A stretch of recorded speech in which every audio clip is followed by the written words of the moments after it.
There's a prerequisite to changing your life, and it's not writing down your goals or getting super clear about what you want or even feeling like doing what you want.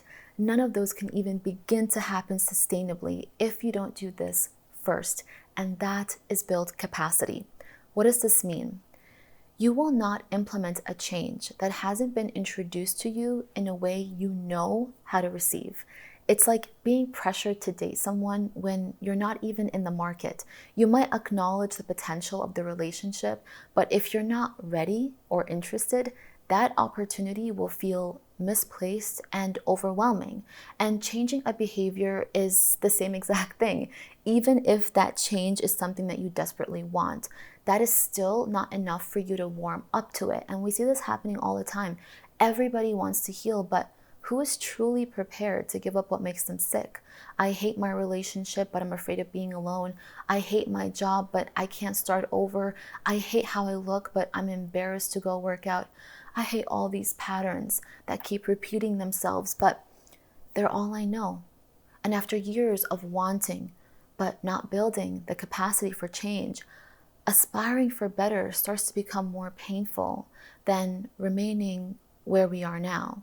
So rather than serving as an inspiring possibility of what your life could look like, it serves as a reminder that you didn't do it last time, so why would you do it this time? And so what do? We abandon our hopes for safety and run back to the patterns that made us look elsewhere in the first place. And what a shameful feeling that is. How are you supposed to meet these two needs within you, the one that wants safety and the one that wants change, when you can't have both? Oh, but you can have both. You can change safely. And the irony is, we all know how to do this intuitively for others, but not ourselves. I'll give you an example. If I were to entrust you with introducing a reserved child to a new classroom, how would you do it? You would likely be very caring and attentive to the child's pace and capacity, ensuring not to overload them.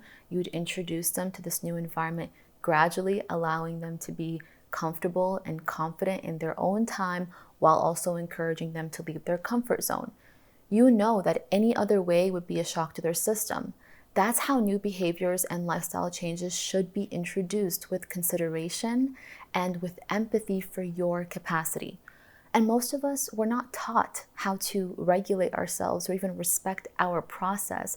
So don't feel bad. You can absolutely learn this now.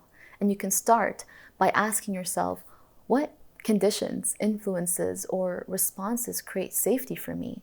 And when you have narrowed it down, you can lead change with those factors in mind. So if you're someone who prefers predictability, gradual steps, a steady level of stimulation, introducing change safely can look like this. Let's use working out as an example. It looks like putting on your gym clothes but not leaving the house, or driving to the gym but not going in, or walking on the treadmill for 15 minutes and just leaving, or going to the gym at night when no one is there and just trying out the weight section. You get the idea. Oh, but these are such small steps, it will take me forever. Yeah, and how great is it that that is all that you need to make this your new familiar? These small steps are not actually for getting to your goal.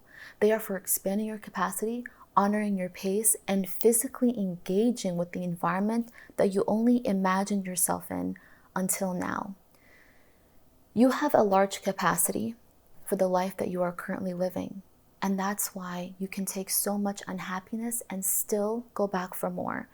You haven't built the capacity for this new life that you want to create yet, and that's why it never sticks.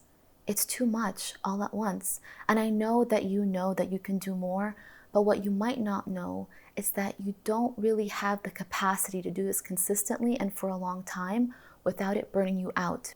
Why? Because your capacity isn't big enough to accommodate these new changes. And when change feels unsafe, we will run in the opposite direction. We will run to safety. And knowing us, eager to heal people with lots of potential and pent-up frustration, we want big change and we want it now. And I can't think of anything more deterring than pressure like that, and a time when great compassion and pacing are needed. Oh, but what if I'm just stalling and being too easy on myself? When you have demonstrated that you can take small steps consistently and with success, then you have the permission to ask more of yourself. I mean, these are such small steps, right? So it should be easy. You'll be on to bigger ones in no time. So I invite you to consider this when you feel the urgency to have everything figured out. Just because you want it, it doesn't mean you have the capacity to receive it. Change safely, so change feels safe. I hope you guys enjoyed this short reflection style video.